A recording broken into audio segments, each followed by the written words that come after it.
ഇവിടെ തന്നെ 3000 ഏക്കറോളം സ്ഥലം നമ്മുടെ വിവിധ പദ്ധതികൾക്കായി ഉപയോഗിക്കപ്പെടാൻ പോവുകയാണ്. വലിയ തോതിലുള്ള വികസനം നമ്മുടെ ഇവിടെ വരാൻ പോകുന്നു എന്നതാണ് കാണേണ്ടത്.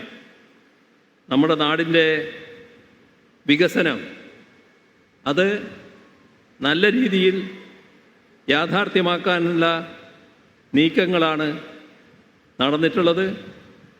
വിഴിഞ്ഞത്തിൻ്റെ തീരത്ത് നിന്നുകൊണ്ട് ലോകത്തിന് നമുക്ക് നൽകാനുള്ള സന്ദേശം ഒന്ന് മാത്രമാണ്. അത് കേരളം മാറുകയാണ്, മുന്നേറുകയാണ്. ഇതാണ് ലോകത്തിൻ്റെ മുന്നിൽ നമുക്ക് നൽകാനുള്ള സന്ദേശം. ഇനിയും ഒരുപാട് കാര്യങ്ങൾ ചെയ്യാനുണ്ട് എന്നത് നമുക്കേവർക്കും അറിയാം. എല്ലാ കാര്യങ്ങൾക്കും ജനങ്ങളുടെ പിന്തുണയാണ് കരുത്തായി മാറിയത്. അതിൻ്റെ ഭാഗമായാണ് എല്ലാ വികസന പ്രവർത്തനങ്ങളും യാഥാർത്ഥ്യമാക്കാനായത്. ഇനി അങ്ങോട്ട് പൂർത്തിയാക്കാനുള്ള എല്ലാ വികസന കാര്യങ്ങൾക്കും നാടിൻ്റെ താല്പര്യം മുൻനിർത്തി ജനങ്ങളുടെ പൂർണ്ണമായ സഹകരണം ഉണ്ടാകുമെന്ന് തന്നെയാണ് പ്രതീക്ഷിക്കുന്നത്.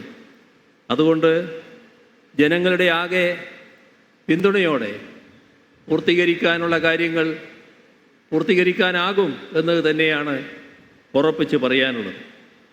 നാടിൻ്റെ വികസനവും ക്ഷേമവും ഉറപ്പാക്കുന്ന ഒരു നവകേരളമാണ് സൃഷ്ടിക്കാൻ നാം ശ്രമിച്ചുകൊണ്ടിരിക്കുന്നത്.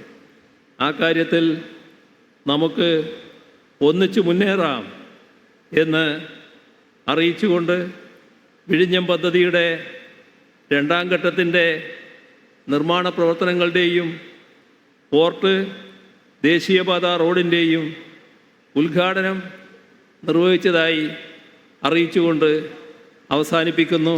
നിങ്ങൾക്കെൻ്റെ സ്നേഹാഭിവാദനം.